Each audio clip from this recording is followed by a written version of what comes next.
Do you find your DJ music library software, so Rekordbox, Serato, Tractor, Algorithm, a complete minefield? If the answer is yes, then this is the video for you, because I'm going to show you how I add tracks, analyze them, and prepare everything ahead of my DJ sets. And throughout this video, I'm going to keep things as simple as I possibly can do. Let's get straight into it. Okay, so welcome into Rekordbox DJ. I am a Rekordbox user if you've watched my channel for a while. However, a lot of the principles that I'm going to talk about in this video in terms of adding, analyzing, and getting tracks ready for your DJ set can be applied to other DJ software because they all work in very similar ways. Yes, they might have different words for playlists. For example, Serato call playlists crates, but in the grand scheme of things, when it comes to adding and analyzing tracks, everything is very, very similar. So the aim of this video is really just to show you my workflow. Now in Rekordbox, when you open it, sometimes, especially in Rekordbox 7, you will get this sub-browser menu. I absolutely hate it. I don't know why it's there. Rekordbox is not the best software in the world, by the way, by me using it. I'm not saying it is.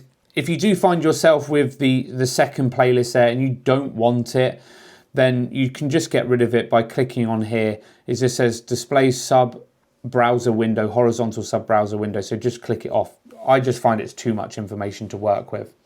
Please also ignore my playlists on the side. They are a bit messy.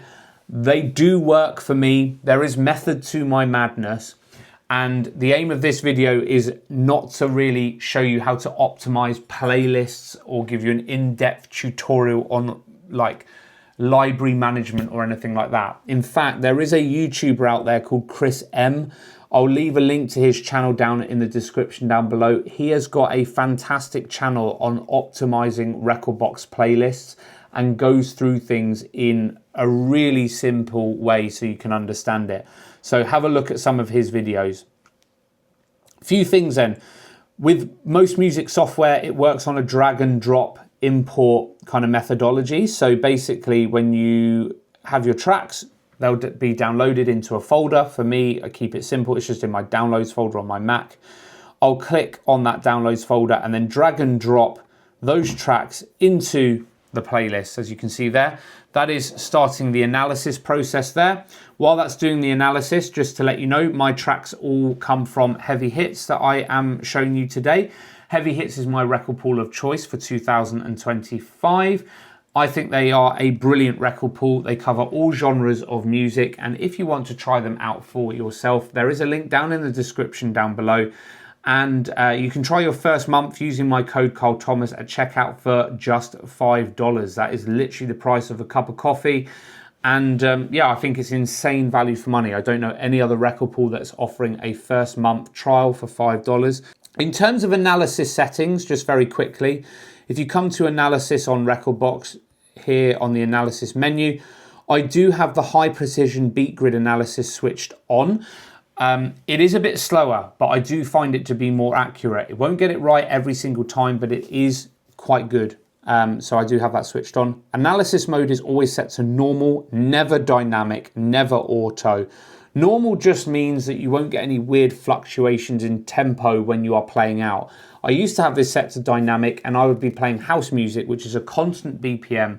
And for some reason, I don't know why, it would change the tempo midway through the track. Very bizarre. Don't know why it did it. BPM range, I have it set to 68 to 135 because that works for me. If you are a hardstyle DJ or a drum and bass DJ, you may need to adjust the range up a little bit. Or if you are an R&B DJ, for example, and you focus on slow jams a little bit more, then maybe you need to adjust this down.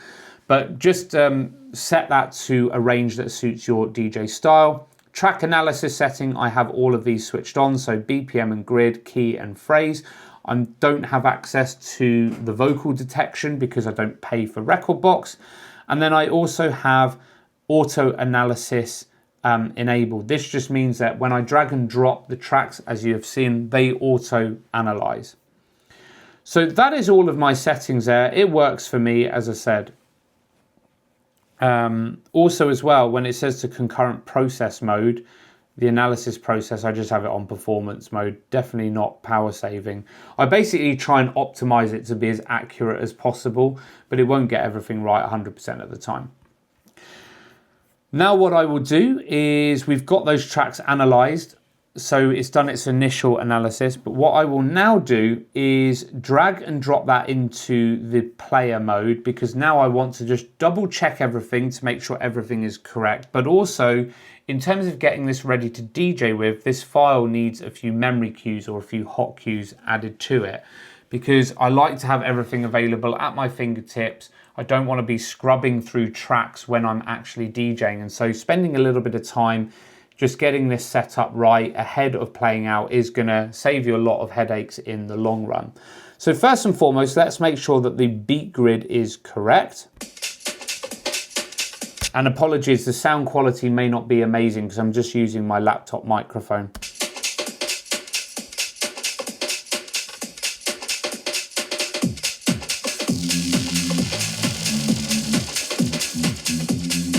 Okay, so the beat gridding, I mean, it's a simple housey kind of track, so it looks like all the beat gridding is correct.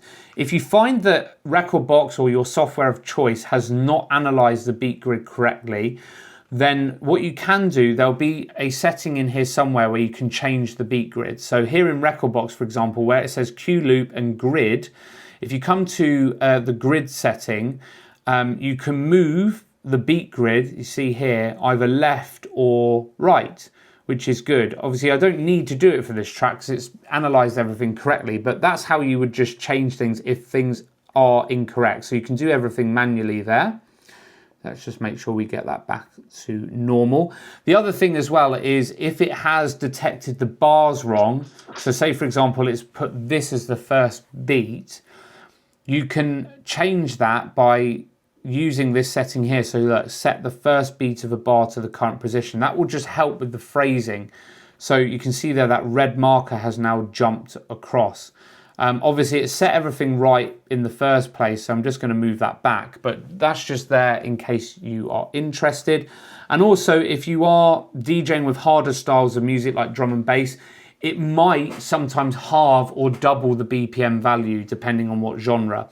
But if it's got it wrong, and say for example it's analysed a drum and bass track at 90 when you know it's 180 for example, you can just click on this ×2 and it will double the BPM instantly, or vice versa, you can halve it instantly. So just to let you know, there's some good settings there, and then of course just double check that the BPM is correct.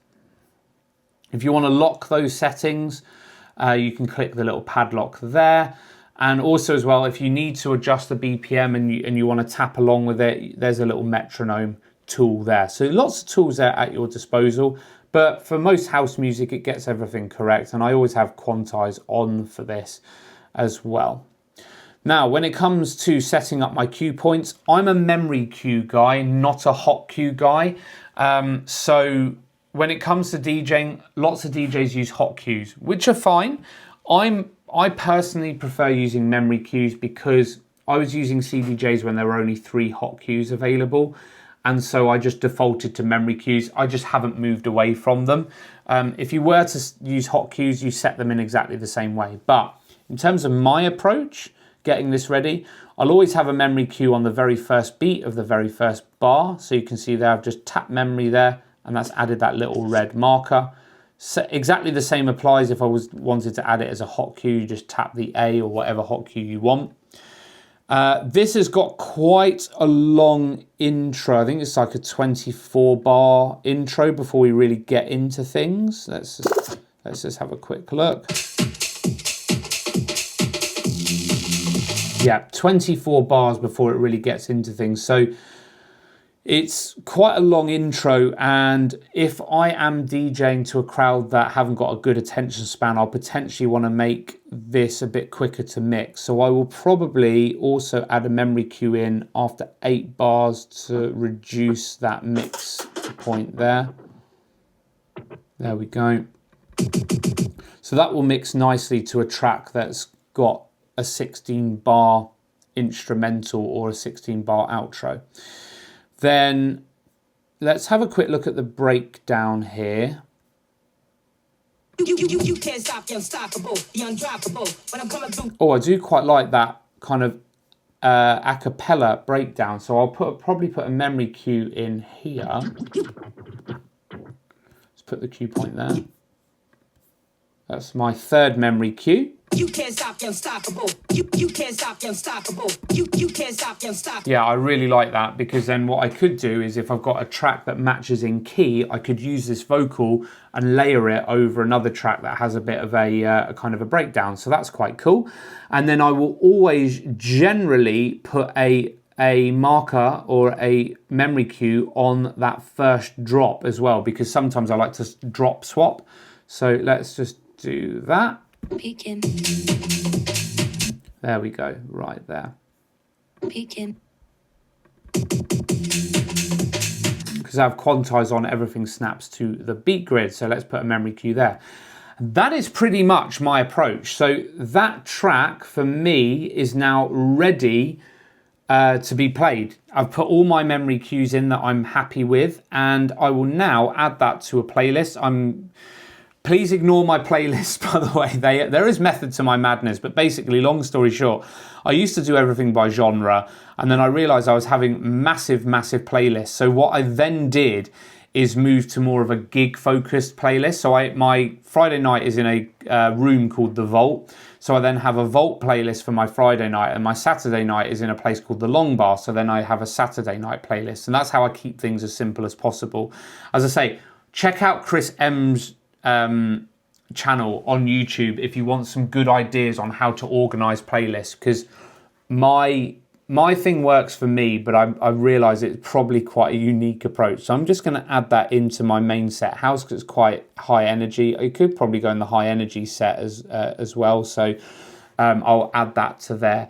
And that is pretty much me ready to go. A couple of other things in terms of settings on Rekordbox. You'll notice on my main playlist here, I don't actually have many titles above my collection. If you want to add or remove titles in Rekordbox, basically Rekordbox can bombard you with information and it can be a bit too much. So what you can do is right click on the where all the titles are, and then here you have got all of the different titles that you can either add or not have appear. So say for example, if I really wanted to add the genre, which I don't have, oh, right at the bottom there. So if you want the genre, there adds it there, and if you want to reorder it, you just click and drag, which is quite cool.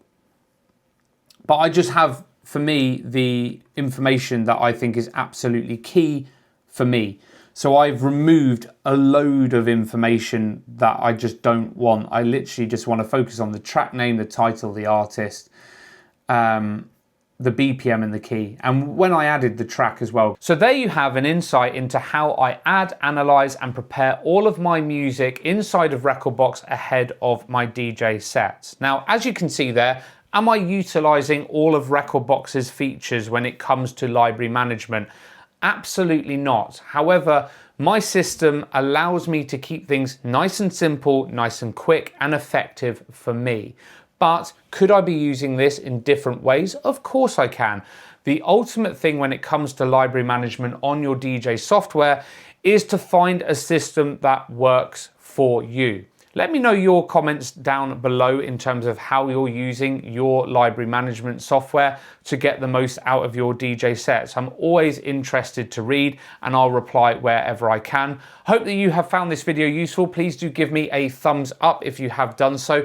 Please swipe across on the comments and click hype, because that helps to push this out to more people. That is a new feature on YouTube, by the way.